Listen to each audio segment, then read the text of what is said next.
Good morning, students. Today we are going to see about a distal and radius fracture. This distal and fracture is very common in old age and in other age groups also, because this type of fracture occurs in even a slip and fall from while walking, and high energy trauma. Everything can cause a distal and radius. This distal and radius fracture is subjected to various distinct types of fracture, each with its own characteristic pattern of behavior. So this distal and radius fracture is very important because it forms part of the bone of a wrist joint. So hand is very important for any movement or what to say um, work person has to do. So this distal and radius fracture, different types of fractures can occur in a distal radius. For example, Colles fracture, Smith's fracture, juvenile Colles fracture, radial styloid fracture, Barton's fracture, intra-articular comminuted fractures. These various types of fractures can occur in a distal end radius, and each has got a different pattern of trauma and different fracture lines and age groups.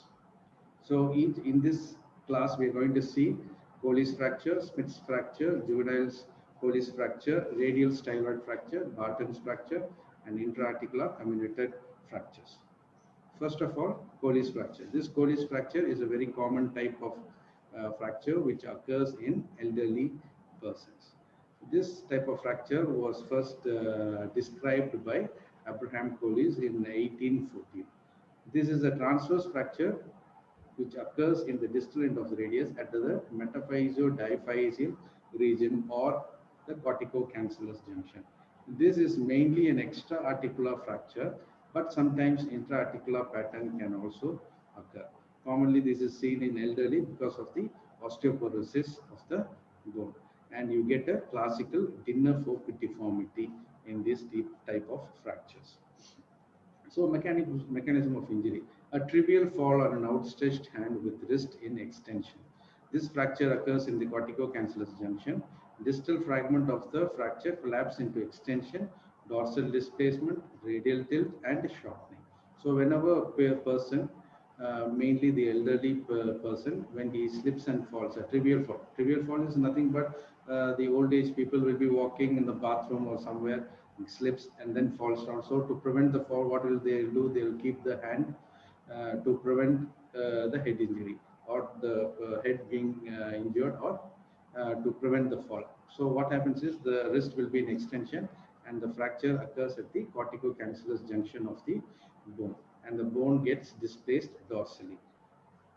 So what are the clinical features which you're going to see? So the patient always complains of pain, swelling, and deformity. And the patient's other complaint is inability to move the wrist because of the severe pain. So on examination, what you're going to see? So there will be a localized tenderness. Crepitus will be there. Styloid process tip will be at a higher level or at the same level of the styloid process. This test is called as the styloid process test. Limited palmar flexion at the wrist with severe pain. That means the movements will be, the palmar flexion patient will be able to do, but extension at the wrist joint will be very severe. So this is a picture which shows the normal radial height. A, the picture A shows the normal radial height. So whenever there is a fracture in the distal end of the radius, the B picture shows where the radial height is at the same level of the styloid, or it becomes still at a higher level. And this slide, in the top two pictures, you can see the deformity, the dinner fork deformity. And the classical dinner fork deformity, there are 6 components of deformity. So what are the 6 components? Component 1, dorsal displacement, dorsal tilt, radial or lateral displacement, radial tilt, impaction, and supination. These are the 6 deformities, classical dinner fork deformity, which you are going to see. Investigations, how you are going to radiologically, how you are going to investigate. So for the basic one is the radiograph. So you take a wrist X-ray, plain X-ray of the wrist, anterior, posterior, and lateral views. In that, what you can see is that there will be a fracture line in the metaphyseal-diphyseal region. And usually this is an extra-articular fracture, but intra-articular extension or sometimes comminution can be there due to the osteoporosis. And then there will be a dorsal displacement, tilt, the radial tilt and displacement, impactions, and sometimes supination also can be.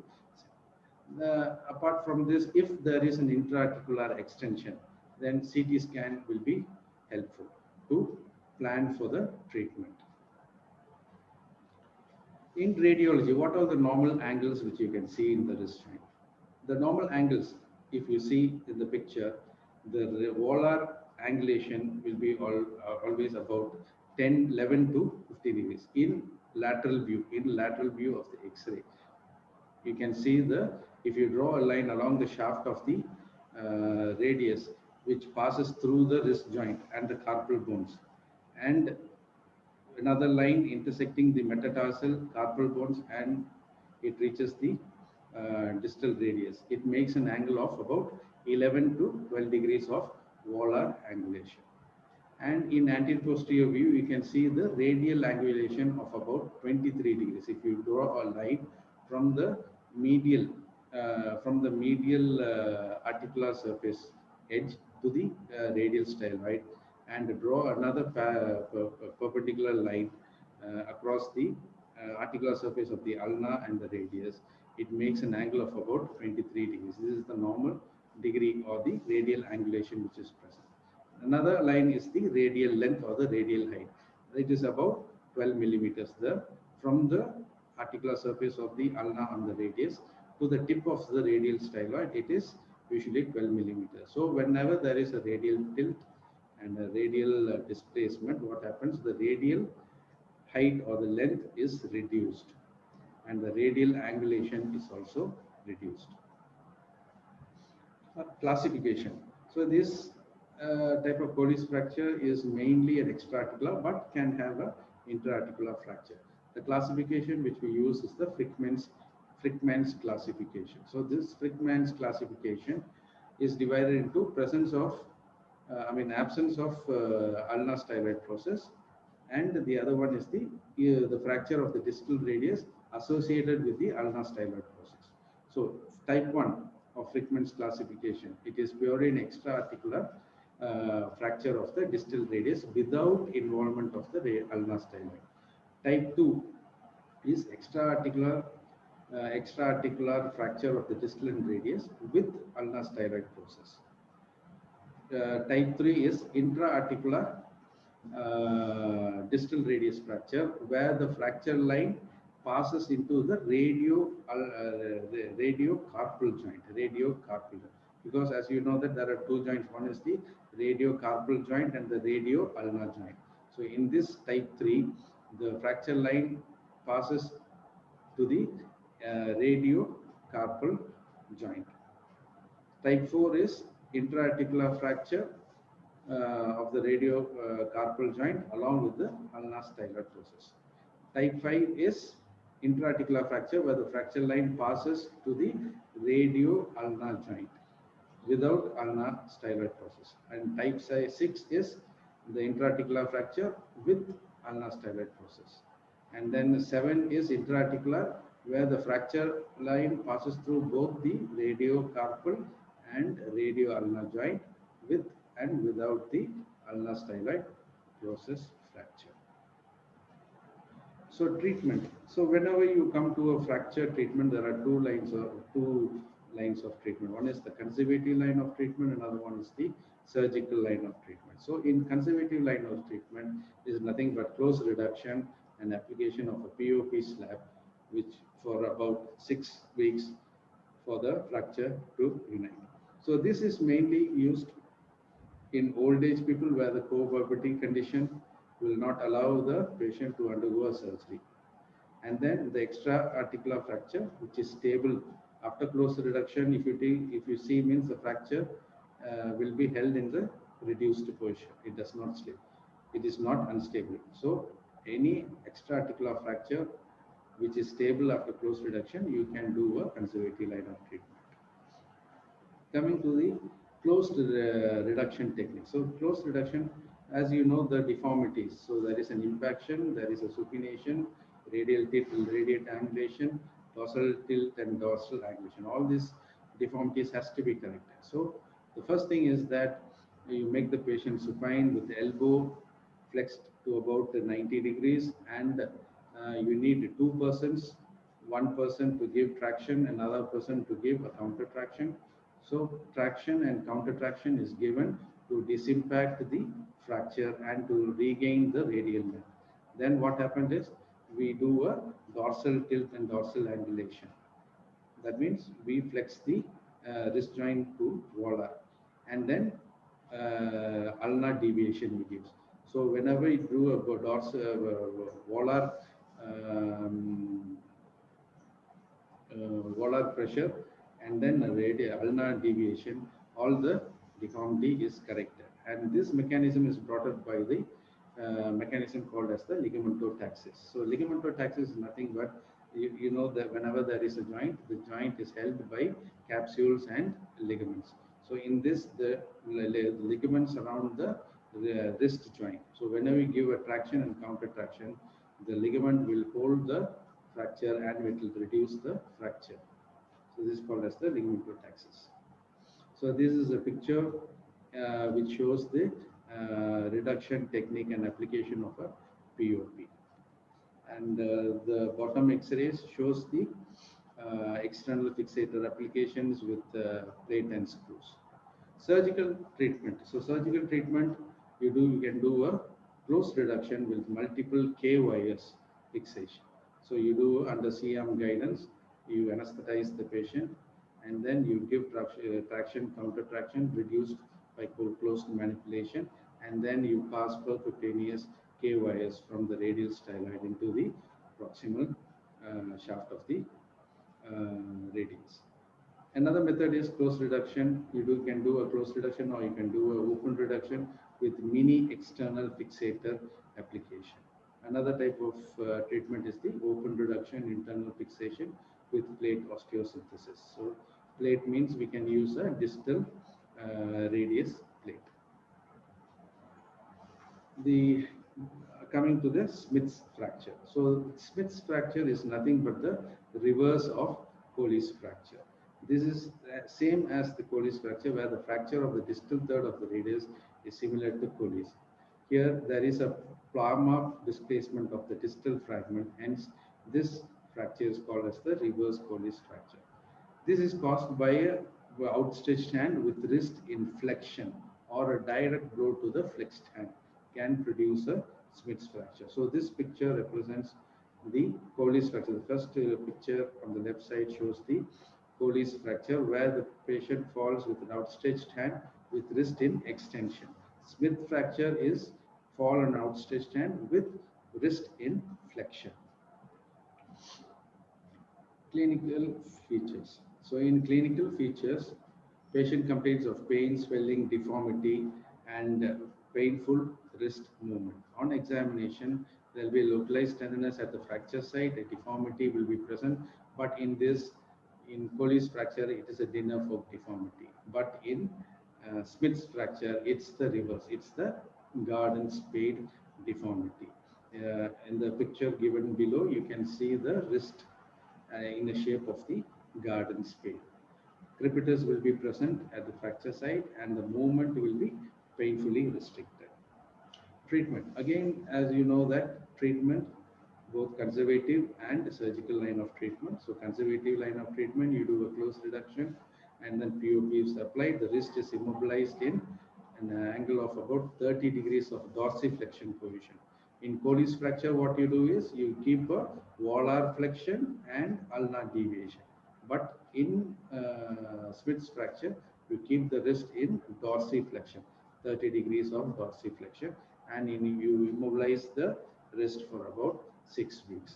Surgical line of treatment, the same way, close reduction with multiple K wires. You can do close reduction or open reduction with mini external fixators, and then open reduction with plate osteosynthesis. In plate osteosynthesis, You can put the plate dorsally, or you can put the plate volarwards, volar plating or dorsal plating. Barton's fracture. The next entity is called as the Barton fracture. This fracture of the distal end of the radius involves the articular surface. It is the fracture, the distal end is split vertically in the coronal plane with small fragment getting displaced along the carpal bone. This coronal plane split can extend dorsally or palmar. As you can see in the picture, the first picture is the Colles fracture, where it is an extra-articular fracture and the fragment is displaced dorsally. In Spitz fracture, same way, extra-articular fracture, and the fracture is displaced volarwards. In Barton fracture, the fracture line starts from the articular surface and exits to the dorsal. It exits dorsally or volar, ventral. So whenever the fracture line exits dorsally, it is called as a dorsal Barton fracture. Whenever the fracture line starts from the intra-articular plane coronally and exits through the volar surface of the distal radius, it is called as the volar Barton fracture. So this Barton fracture is a highly unstable fracture, and this requires a surgical intervention. Close reduction can be achieved, but holding the fracture in good reduced position is very difficult. So open reduction internal fixation with plate osteosynthesis is recommended. So how you are going to do a close reduction? So whenever a patient comes to the casualty, you have to immobilize the wrist. So for that, you have to do a close reduction, relieve the pressure, and put a POP. So how you are going to do is you will always give a traction, counter traction.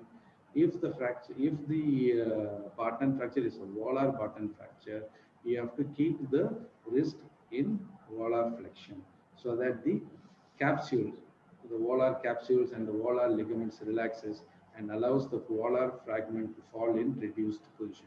In the picture, you can see the first picture. It is a dorsal Barton fracture where you reduce and keep the wrist in extension so that the fragment comes and sits in the position. Volar Barton fracture, you give a traction and then keep the wrist in volar flexion so that the fragment is relaxed and it sits on the reduced position. So the treatment is always a surgical line of treatment.